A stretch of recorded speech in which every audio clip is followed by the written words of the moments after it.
காவேரி கங்கா சொன்னத ஞாபகப்படுத்தி பார்க்குறாங்க. இந்த மாதிரி ஒரு பையனுக்கு எதுக்குடி இவ அடிக்கடி கால் பண்ணியிருக்கா அப்படின்னு சொன்னத, நம்ம சப்பக்கட்டுக்கு சொல்லிட்டு வந்தாலும், இந்த மாதிரி யமுனா அப்படிலாம் பண்ண மாட்டா அப்படின்னு சொல்லிட்டு வந்தாலும், இவ எதுக்கு நிவின்க்கு ஓயாம கால் பண்ணணும்னு சொல்லிட்டு, நம்ம அந்த வீட்ல வச்சு கேட்டா எப்படி என் அம்மா வருத்தப்படுவாங்க. யமுனாவ நம்ம வீட்டுக்கு வர சொல்லலாம்னு சொல்லிட்டு, யமுனாக்கு கால் பண்ணி காலேஜுக்கு போறதுக்கு முன்னாடி வீட்டுக்கு வந்துட்டு போ அப்படின்னு சொல்லிட்டு காவேரி சொல்லிடுறாங்க. அதே மாதிரி யமுனாவும் காவேரியோட வீட்டுக்கு வந்துடுறாங்க. அங்க பார்த்தீங்கன்னா, யமுனா காவேரிய உள்ளக்க வர சொல்லி ரூம் அடைச்சுக்கிடுறாங்க. அத பார்த்துட்டு ராகினி, "என்ன இவ யமுனா என்னைக்கு இல்லாத திருநாள் அந்த வீட்டுக்கு வந்திருக்கா. இப்ப என்னமோ ஒரு ரகசியம் பேச போறாங்கன்னு" சொல்லிட்டு கதவு கிட்ட போய் நின்னு ஒட்டு கேட்குறாங்க. அப்போ பார்த்தீங்கன்னா, காவேரி கேட்குறாங்க, "ஏய் என்னடி ஆச்சு? உனக்கும் நிவின்குள்ள என்ன பிரச்சனை? நீங்க 2 பேரும் எத்தன நாளா பேசிட்டு இருக்கீங்க? அவருக்கு எதுக்கு தேவையில்லாம இத்தன தடவ கால் பண்ணியிருக்க? உங்க 2 பேருக்குள்ள என்னதான் நடக்குதுன்னு?"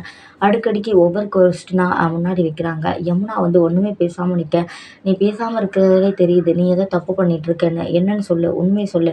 அப்படின்னு சொல்ல, யமுனா ஒண்ணுமே சொல்லாம நிக்க, "இல்லக்கா, இல்ல ஒண்ணும் இல்ல. எங்க 2 பேருக்குள்ள ஃப்ரெண்ட்ஷிப் தான் இருக்குன்னு" சொல்ல, இவ நம்ப மாட்றாங்க காவேரி. "இல்ல, இல்ல ஃப்ரெண்ட்ஷிப்ப தாண்டி வேற என்னமோ இருக்கு. உன் மொழியிலேயே தெரியுது. உண்மைய சொல்லு. நீ சொல்லிட்டீன்னா நான் உன்னைய சும்மா விட்டுருவேன். இல்லைன்னா நான் நிவின்ட்ட பேசுவேன்டி" அப்படின்னு சொல்லிட்டு சொல்ல, உடனே இங்கேருந்து ராகினி எல்லாத்தையும் கேட்டுட்டு இருக்காங்க. "ஓ! யமுனாக்கும் அந்த நிவின்க்கும் இடையில ஒரு லவ் ட்ராக் ஓடிக்கிட்டு இருக்கோ! அத நம்ம கவனிக்காம விட்டுட்டோம் பாரு. எந்த அளவுக்கு இப்படி இருந்திருக்கோம். அதனால தான் இவன் வந்து நம்மள கல்யாணம் பண்ணிக்கிற மாட்டேன் அப்படின்னு சொல்லிட்டு சொல்லிட்டு திரிஞ்சானா, காவேரிக்கு கல்யாணம் ஆனதுக்கு அப்புறமும் இவன் வந்து யாரையும் கல்யாணம் பண்ணாம இருக்கிறதுக்கு இதான் காரணம் போல. அப்படின்னு சொல்லிட்டு ராகினி நினைக்கிறாங்க. அதுக்கப்புறம் காவேரி கேட்க கேட்க இவங்க அழுக மட்டும் செய்றாங்க. "யமுனா எதுக்குடி இப்ப அழுகுற? உண்மைய சொல்லுன்னு" சொல்லிட்டு சொல்ல, "ஆமாக்கா, நான் நிவின லவ் பண்றேன். இப்ப இல்லக்கா. நான் வந்து கொடைக்கானல்ல இருந்தோம்ல, அப்ப இருந்தே நான் வந்து நிவின லவ் பண்றேன். ஆனா நிவின் வந்து உன்னைய தான் லவ் பண்றான்னு தெரிஞ்சதுக்கப்புறம் நான் அந்த எண்ணத்த சுத்தமா விட்டுட்டேன். ஆனா அதுக்கப்புறம் உனக்கும் விஜய் மாமாவுக்கும் கல்யாணம் ஆனதுக்கப்புறம் நான் திரும்ப அவரையே லவ் பண்ண ஆரம்பிச்சுட்டேன். என்னால அவர மறக்க முடியாதுக்கான்னு" சொல்லிட்டு சொல்றாங்க. "இப்ப படிக்கிற வயசுல உனக்கு இதெல்லாம் தேவையாடி? அம்மா வந்து உன்னைய ஒரு கலெக்டர் ஆக்கி பார்க்கணும்னு எவ்வளோ ஆசையா இருக்காங்க" அப்படின்னு சொல்ல, உடனே இவங்க, "நான் கண்டிப்பா கலெக்டராவும் ஆவேன்க்கா. அதே நேரத்துல நான் நிவினையும் கல்யாணம் பண்ணிப்பேன். என்னைய கோச்சிங் கிளாஸ்க்குலாம் கூட நிவின் சேர்த்து விட்டாருக்கா. என் மேல ரொம்பவே அக்கறையா இருக்காரு. அவரோட நான் இருந்தா ரொம்பவே நல்லா இருப்பேன்க்கா. சந்தோஷமா இருப்பேன்க்கா. நீ தான்க்கா எங்கள சேர்த்து வைக்கணும்னு" சொல்ல, உடனே காவேரி, "அப்ப இது வந்து நிவின்க்கு தெரியுமா? நிவின் உன்னைய லவ் பண்றாரா?" அப்படின்னு கேட்க, உடனே ராகினி நினைக்கிறாங்க, அது எப்படி லவ் பண்ணுவான்? அவன் தான் உன்னைய நினைச்சிட்டு சுத்திட்டு திரியும்போது, அவன் எப்படி யமுனாவ லவ் பண்ணுவான்?" அப்படின்னு கேட்க, அதே மாதிரியே இவங்களும் சொல்றாங்க, "இல்லக்கா, என்னைய நிவின் லவ் பண்ணல. நான் தான் அவர லவ் பண்றேன். அவர் மனசுல நான் இருக்கிற மாரி தெரியலக்கா" அப்படின்னு சொல்லிட்டு சொல்ல, "மறுபடியும் எதுக்குடி நீ அவரையே நினைச்சுக்கிட்டு இருக்க? நீ விட்டுட்டு படிக்கிற வேலைய பாருன்னு" சொல்ல, "இல்லக்கா, ஆனா அவர் கண்டிப்பா என்னைய லவ் பண்ணுவாரு. எனக்கு நம்பிக்கை இருக்கு" அப்படின்னு சொல்லிட்டு சொல்ல, "என்ன நம்பிக்கை இருக்கு? நீ கலெக்டர் ஆகுவேங்கிறதுல உனக்கு நம்பிக்கை இருக்கா?" அப்படின்னு கேட்க முழிக்கிறாங்க. "அதுல மட்டும் நம்பிக்கை இல்ல. உனக்கு இதுல மட்டும் நம்பிக்கை இருக்கா? உன்னைய அப்பா என்னடி என்னடி சொல்லி வளர்த்துருக்காரு. உன்னைய கலெக்டர் ஆக்கணும்னு சொல்லிட்டு அப்பாவுக்கு எவ்வளோ பெரிய கனவு இருக்கு. அப்பா இறந்ததுக்கப்புறம் அத நீயும் குழி தோண்டி புதைச்சிட்டியா? அந்த எண்ணம்லாம் இல்லையான்னு" கேட்க, "கண்டிப்பா நிவின் என் கூட இருந்தாருன்னா நான் கலெக்டர் ஆகுவேன்" அப்படின்னு சொல்லிட்டு சொல்ல, உடனே, "அப்ப நிவின் உன் கூட இல்லைன்னா நீ கலெக்டர் ஆக மாட்டியா?" அப்படின்னு சொல்லிட்டு காவேரி கேட்குறாங்க. உடனே இவங்களும் அப்படியே முழிக்கிறாங்க. "சரி, நீ கிளம்பு" அப்படின்னு சொல்லிட்டு சொல்ல, உடனே யமுனா கிளம்ப போறாங்க. இவங்க ராகினி ஒட்டு கேட்டுக்கிட்டு இருந்தவங்க கேஷுவலா அப்படியே ஹால்ல போய் நடக்கிற மாரி ஆரம்பிச்சுடுறாங்க. உடனே யமுனா வெளிய வர, யமுனாட்ட, "ஏய் யமுனா, என்ன நீ இங்க வந்திருக்க?" அப்படின்னு சொல்லிட்டு கேட்க, உடனே, "ச்சீ, கை எடு" அப்படின்னு சொல்லிட்டு யமுனா சொல்ல, உடனே காவேரி வெளிய வர்றாங்க. "ஆ, என்னடி இங்கேல்லாம் வந்திருக்க? உங்க அக்காவ பார்த்து பேச வந்தியா? அப்ப என்னிட்டலாம் பேச மாட்டியா?" அப்படின்னு கேட்டதுக்கு, "நீ யாரு எனக்கு முதல்ல?" அப்படின்னு சொல்லிட்டு இங்க யமுனா கேட்குறாங்க. உடனே, ஓ! எல்லாருமே வீட்ல திமிரு பிடிச்சவங்களா தான் இருக்கீங்க. இங்க பாரு அஜய், நான் வந்து இவள்ட்ட பேசுறதுக்காக வர்றேன். இவ என்னை இப்படி பேசுறா" அப்படின்னு சொல்ல, "நீ எதுக்கு யார்ட்டயும் பேசிட்டு இருக்க?" அப்படின்னு சொல்லிட்டு அஜய் கேட்க, உடனே இவ வந்து வெளிய போயிடுறாங்க. அப்ப பார்த்தீங்கன்னா, வெளிய போற நேரத்துல விஜய் வர்றாரு. விஜய் வரவுமே ரொம்பவே சோகமா யமுனா போறத பார்த்துட்டு காவேரிட்ட வந்து கேட்குறாரு, "எதுக்காக யமுனா இப்படி போறா? நான் கூப்பிடுறேன். நான் கூப்பிட்டது கூட அவளுக்கு காதுல கேட்கல. அவ பாட்டுக்கு போறா. நீ என்ன சொன்ன? எதுவும் திட்டுனியா?" அப்படின்னு கேட்டதுக்கு, உடனே காவேரியும், "இது இங்க பேசுறதுக்கு நம்மளுக்கு கரெக்டான இடம் இல்ல. நீங்க உள்ள வாங்கன்னு" சொல்லிட்டு உள்ள கூட்டிட்டு போக, உடனே இந்த ராகினி ஓடி போய் இதையும் ஒட்டு கேட்குறா. புருஷனும் பொண்டாட்டியும் என்ன பேசுறாங்கன்னு. உடனே காவேரி சொல்றா, "இந்த மாதிரி நிவின்க்கு ஓயாம கால் பண்ணிக்கிட்டே இருக்கா. இத கங்கா அக்கா கண்டுபிடிச்சு என்கிட்ட சொல்லுச்சு. அதனால தான் அவள கண்டிச்சு விட்டேன். வேற ஒண்ணும் இல்லன்னு" சொல்ல, அவள் என்ன சின்ன குழந்தையா அவளை கண்டிச்சு விட்றதுக்கு? அவள் யார்கிட்ட பேசக்கூடாது பேசுன்னு சொல்கிறதுக்கு நீங்கள்லாம் ஃபஸ்ட்டு யார்? அவளுக்கு மெச்சூர்டானவ தானே அவள். அவள் யார்கிட்டயும் பேசுகிறா, உங்களுக்கு என்ன செய்யுது? சரி தப்புலாம் அவளுக்கு தெரியும்லன்னு சொல்ல, என்னங்க நீங்கள் பேசிகிட்டு இருக்கீங்க அப்படின்னு கேட்க, ஓ, நிவின் வந்து உன்னைய லவ் பண்ணதுனால உனக்கு அவன் மேலே இப்போ கடுப்பாயிடுச்சான்னு கேட்க, நீங்கள் என்ன அவளை கேவலமாக பேசிகிட்டு இருக்கீங்க? அவரை அவரை பற்றிலாம் நான் நினைக்கிறது கூட கிடையாது. அவர் யாரையும் லவ் பண்ணிட்டு போகட்டும், அதெல்லாம் எனக்கு தேவையில்லை. ஆனால் என் தங்கச்சிக்கு இப்போ படிப்பு தான் முக்கியம்னு சொல்ல, ஏன் படிக்கிற வயசுல யாருமே லவ் பண்ணிட்டு நல்லா இருக்கலையா? கல்யாணம் பண்ணி சந்தோஷமா இருக்கலையா? இல்ல அவங்க கெரியர்ல தான் சக்சஸ் பண்ணலையா? நீ என்ன பேசிட்டு இருக்கன்னு சொல்ல, ஓ, இப்படி வேற இருக்கோ? சரி, நீ ஒண்ணு பண்ணு. நம்ம வேணா நிவின கூப்பிட்டு நீ வேணா பேசு. அவர் மனசுல என்ன இருக்கு ஏதுன்னு கேட்டு தெரிஞ்சுக்கோ. ஆனா எனக்கு ஒண்ணு தோணுது, அவர் கண்டிப்பா யமுனாவ விரும்புறதுக்கு வாய்ப்பே இல்ல அப்படின்னு சொல்ல, ஏன் அப்படி சொல்றீங்கன்னு கேட்க, அவர் தான் உன்னைய லவ் பண்றாரே. அது லவ் பண்ணாரு ஒரு காலத்துல. இப்ப அப்படி இல்ல அப்படின்னு சொல்ல, உனக்கு தெரியுமா ஃபர்ஸ்ட்டு? அப்படின்னு சொல்லிட்டு விஜய் கேட்க, என்ன சொல்றீங்க அப்படின்னு கேட்க, இன்னுமே அவர் உன்னைய தான் நினைச்சிட்டு இருக்காரு. நீ எப்படா வந்து என்னைய விட்டுட்டு போவ? உன்னைய கல்யாணம் பண்ணலாம் அப்படின்னு நினைச்சு அவர் பார்த்துட்டு இருக்காரு அப்படின்னு சொல்லிட்டு விஜய் சொல்ல, நீங்க ஏன் எல்லாத்தையும் சொல்லிட்டீங்களா? இப்படி நம்மளுக்குள்ள அக்ரிமெண்ட் மேரேஜ் தான், இன்னும் கொஞ்ச நாள் தான் அப்படின்னு சொல்லிட்டு நீங்க சொல்லிட்டீங்களா? அப்படின்னு கேட்க, உடனே விஜய் வந்து தடுமாறுறாரு. சொல்லலைல, அப்புறம் எப்படி அவருக்கு தெரிய போகுது நம்ம 2 பேரும் பிரிய போறோம்ன்னு? ஆ நான் வந்து உங்க மேல தான் எனக்கு டவுட்டா இருக்கு அப்படின்னு சொல்லிட்டு காவேரி சொல்ல, சரி அந்த கதையெல்லாம் விடு. நீ வந்து பேசாம நிவின கூப்பிட்டு பேசிரு. நீ நிவின கூப்பிட்டு பேசிட்டேன்னா ஒரு தெளிவு கிடைக்கும் உனக்குள்ள அப்படின்னு சொல்லிட்டு சொல்ல, சரி அப்படின்னு சொல்லிட்டு காவேரியும் சொல்லிடுறாங்க. இதெல்லாம் அந்த ராகினி ஒட்டு கேட்டுட்டு அவங்க அப்பாவுக்கு கால் பண்ணுறாங்க.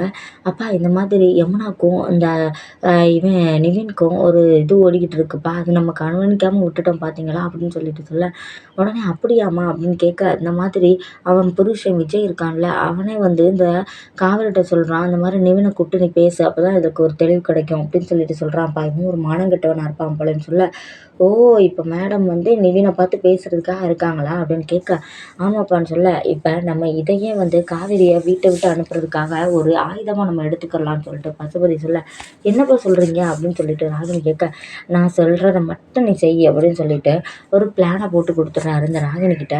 அதே மாதிரி இந்த ராகினியும், சூப்பர் பிளான்ப்பா, இந்த ஒன்று போதும், இந்த காவேரியை வீட்டை விட்டு நம்ம அனுப்பிடலாம் அப்படின்னு சொல்லிட்டு இவங்களுமே அவங்க அப்பா சொன்ன ஐடியாவுக்கு அவ்வளோ என்கரேஜ் பண்ணி பேசுகிறாங்க. நாளைக்கே இதை எக்ஸிக்யூட் பண்ணிடலாம் அப்படின்னு சொல்லிட்டு ராகினி சொல்ல, நானும் ஆட்களை ரெடி பண்ணிடுறேன்னு சொல்லிட்டு பசுபதி சொல்லிடுறாங்க.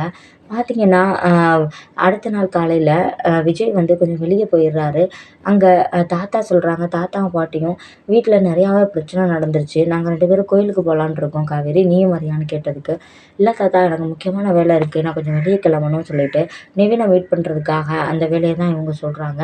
உடனே ராகினி நினைக்கிறாங்க, நீங்கள் வெளியே போயிருக்க நிவினை மீட் பண்ணலான்னு இருக்கியா?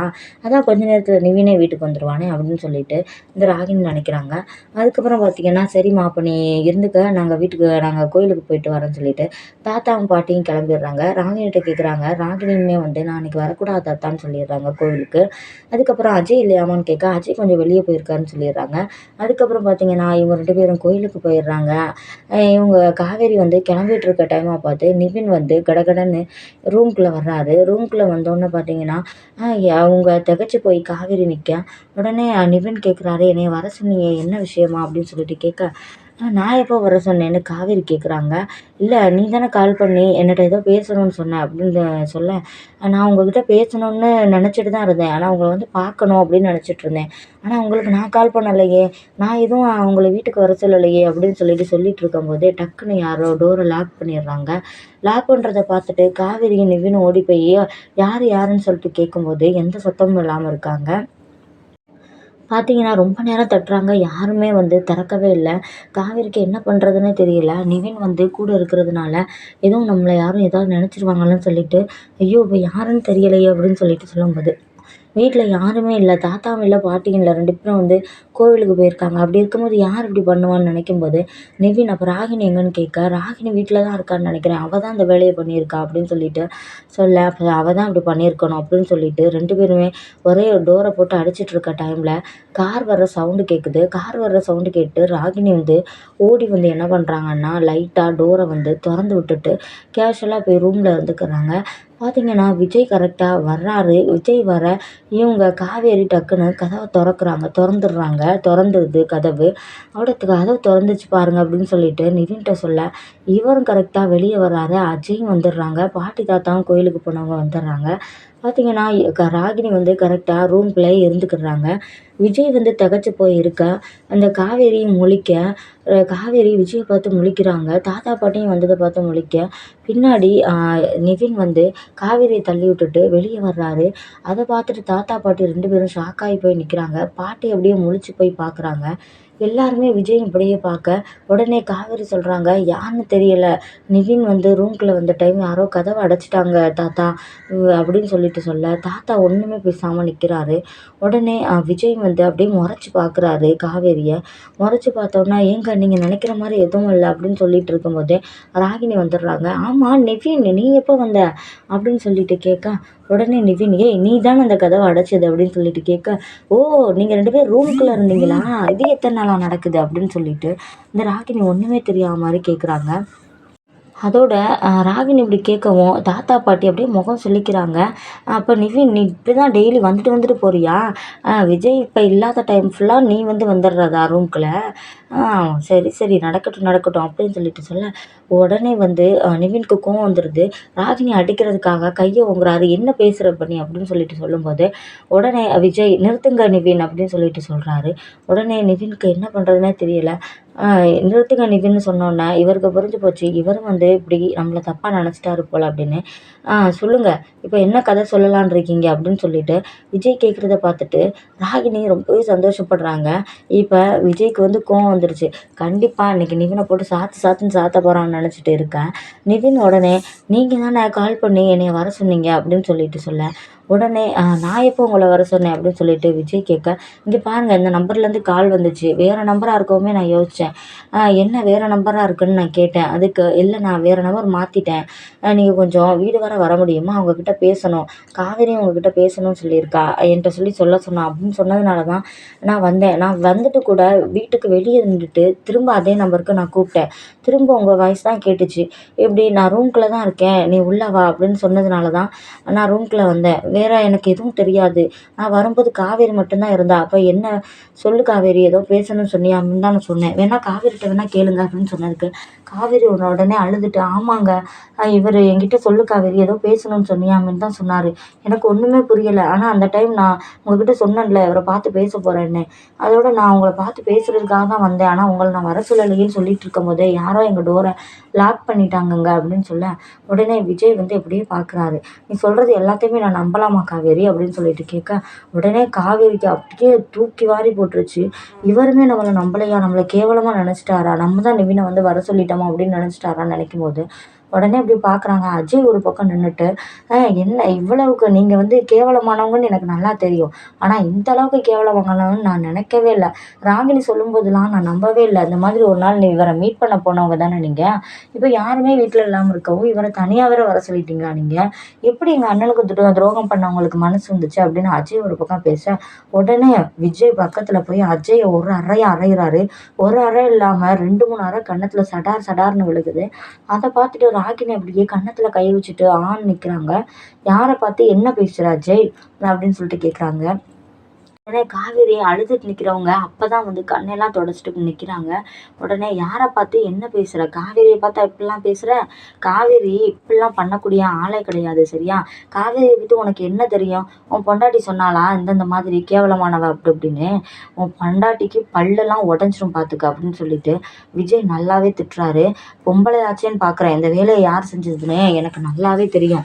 இப்ப யார் செஞ்சதுன்னு நீங்களே ஒத்துக்கல. இப்ப இவன் கன்னத்துல விழுந்த அடி உங்க கன்னத்துல விழுக ரொம்ப நேரம் ஆகாது." அப்படின்னு சொல்லிட்டு சொல்ல, உடனே ராகினி சொல்றாங்க, "இந்த வேலைய நான் செஞ்சேன்னு சொல்றீங்களா? எனக்கு ஒண்ணுமே தெரியாது. நான் வந்து ரூம் அடைச்சுட்டு நான் ஹெட்செட் போட்டு பாட்டு தான் கேட்டுட்டு இருந்தேன். தாத்தாவும் பாட்டியும் வெளிய கிளம்புனோனே நான் ரூம்குள்ள போயிட்டேன். எனக்கு என்ன நடந்துச்சுன்னே தெரியாது." அப்படின்னு சொல்லிட்டு கதை அளந்து விடுறாங்க. உடனே விஜய் சொல்றாரு, அந்த பொய்லாம் இங்க வேணாம் என்கிட்ட சரியா? இப்ப நீ உண்மைய ஒத்துக்கறல, உனக்கு என்ன பண்ணுவேன்னு தெரியாதுன்னு கைய ஓங்கிட்டு அடிக்க போயிடுறாரு. உடனே தாத்தா, "எப்பா விஜய் என்னப்பா பண்ணிட்டு இருக்க? அது பொம்பள பிள்ளைய போய் நீ அடிக்கலாமான்னு?" கேட்கும்போது, "பொம்பள பிள்ளை செய்ற காரியமா தாத்தா இது? பார்த்தீங்களா தாத்தா வீட்டுக்கு வந்தவரை இப்படி ரூம்குள்ள வச்சு 2 பேரையும் அடைச்சதும் இல்லாம எப்படி கட்டுக்கதையெல்லாம் கட்டி விடுறான்னு. இவன் மேல இப்படி ஒரு பழிய போட்டா அஜய் சும்மா இருப்பானா சொல்லுங்க? நான் இவ ரூம்குள்ள போறேன். போனதுக்கப்புறம் யாரோ ஒருத்தவங்க அடைச்சுட்டாங்க. ஆனா இந்த மாதிரி ஒரு பழிய நானே சொன்னேன்னா அஜய் ஃபர்ஸ்ட்டு நம்புவானா? இத்தனை ஒரு 2, 3 நாள் பழகுனேன். இவனே நம்ப மாட்டான். என்ன அஜய் நம்பிருவியா? உன் பொண்டாட்டி தப்பானவன்னு நம்பிருவியா? அப்படின்னு கேட்கும்போது அப்படியே நிக்கிறான். நீ நம்பலாம்னு நம்புவ. ஏன்னா நீயும் ஒரு தரங்கெட்டவன் தானே. உன் பொண்டாட்டி அப்படி கூட செய்ற ஆளு தான் அப்படின்னு சொல்லிட்டு சொல்ல, அம் விஜய் மரியாதையா பேசுங்க அப்படின்னு சொல்லிட்டு ராகினி சொல்றாங்க. உனக்கெல்லாம் என்ன மரியாதை? உனக்கெல்லாம் இன்னும் மரியாதை குடுக்குறதுக்கு ஒண்ணுமே இல்ல. காவேரிய பார்த்து எவ்வளோ பெரிய பழிய நீ போட்ட. தாத்தா இந்த யமுனா விஷயமா அவங்ககிட்ட நான் பேசணும்னு தான் நெனச்சேன். இந்த மாதிரி யமுனா விஷயமா இவ வந்து நிவின பார்த்து பேசணும் அப்படின்னு காலையிலேயே சொல்லிட்டு இருந்தா. இதுல ஏதோ ஒரு தப்பு நடந்திருக்கு. அந்த நம்பர குடுங்க, ஃபோன குடுங்க உங்க ஃபோன அப்படின்னு சொல்லிட்டு ஃபோன வாங்கி மறுபடியும் கால் பண்றாங்க அதே நம்பருக்கு. இந்த நம்பர்ல இருந்து பேசுறேன்னு சொன்னீங்கல்ல, அவரு யாருன்னு ஃபர்ஸ்ட் நம்ம கண்டுபிடிக்கணும்னு சொல்லிட்டு ஃபோன் பண்றாங்க. அந்த நம்பர் ஸ்விட்ச் ஆஃப்னு வருது. ஸ்விட்ச் ஆஃப் பார்த்தீங்களா? இந்த மாரி காலையெல்லாம் நம்பி நீங்க வீட்டுக்கு வந்திருக்கீங்க பாருங்களேன் அப்படின்னு சொல்லிட்டு இவரு விஜய் சொல்றாரு. நிவின் வந்து தலை குனிஞ்சு போய் நிக்கிறாரு. என்னைய மன்னிச்சிருங்க பாஸ் அப்படின்னு சொல்லிட்டு சொல்லும்போது, உங்க மேல எந்த தப்புமே இல்லைங்க. நீங்க வந்து இந்த மாதிரி வாய்ஸ்ல கேட்டதுனால தான் நீங்க வந்துட்டீங்க. நீங்க கிளம்புங்க ஃபர்ஸ்ட் அப்படின்னு சொல்லிட்டு சொல்ல, அவரு சாரி காவேரி அப்படின்னு சொல்றாரு. நீங்க இவகிட்ட மன்னிப்பு கேட்க ஒண்ணுமே இல்ல அப்படின்னு சொல்லும்போது, உடனே காவேரி வந்து இப்படியே பார்க்குறாங்க. இப்படியே பார்த்துட்டு பேசாம நிக்கிறாங்க அழுது போயி. ச்சே! இதுக்கெல்லாம் போய் நீ அழுதுட்டு இருக்க. விஜய் போய் கண்ண தொடச்சு விடுறாரு. நிவினுமே அத நின்டு பார்க்குறாங்க. இங்க பாரு இவலாம் ஒரு ஆளுன்னு இவ தான் கண்டிப்பா வந்து இந்த விஷயத்த செஞ்சிருப்பா. நீ இங்க பாரு அழுகாத. இங்க பாரு நான் பயந்துட்டேன் விஜய் அப்படின்னு சொல்லிட்டு சொல்லும்போது, எதுக்கு பயப்படணும்? நான் இப்படி பேசவும் நீ பயந்துட்டியா? கொஞ்ச நேரம் ஒருத்தவங்களுக்கு சந்தோஷமா இருக்கட்டுமேன்னு சொல்லிட்டு இந்த பிளான எவ்வளவு இதா அவ திட்டம் போட்டு பண்ணியிருப்பா. கொஞ்ச நேரம் சந்தோஷம் அனுபவிக்கட்டும்னு சொல்லிட்டு இப்படி சொன்னேன். மத்தபடி நான் உன்னைய தப்பாலாம் நினைக்கல. காவேரி எப்படிப்பட்டவன்னு எனக்கு நல்லாவே தெரியும் அப்படின்னு சொல்ல, உடனே அப்படியே நிவின் பார்க்குறாரு. உடனே காவேரி விஜய கட்டிப்பிடிச்சு மறுபடியும் அழுகுறாங்க. விஜய கட்டிப்பிடிச்சத நிவின் பார்த்தோன்னே அவருக்கு ஒரு மாரி ஆயிருது. உடனே இவரு சொல்லிக்காம கொள்ளிக்காம கிளம்பிடுறாரு பைக் எடுத்துட்டு. தாத்தா சொல்றாரு, "இந்த மாரிலாம் இப்படி பண்ணிட்டு இருக்காதம்மா ராகினி. இதெல்லாம் என்ன பழக்கம்? ச்சீ! இந்த மாதிரிலாம் எங்க வீட்ல ஒரு நாளுமே நடந்ததில்ல.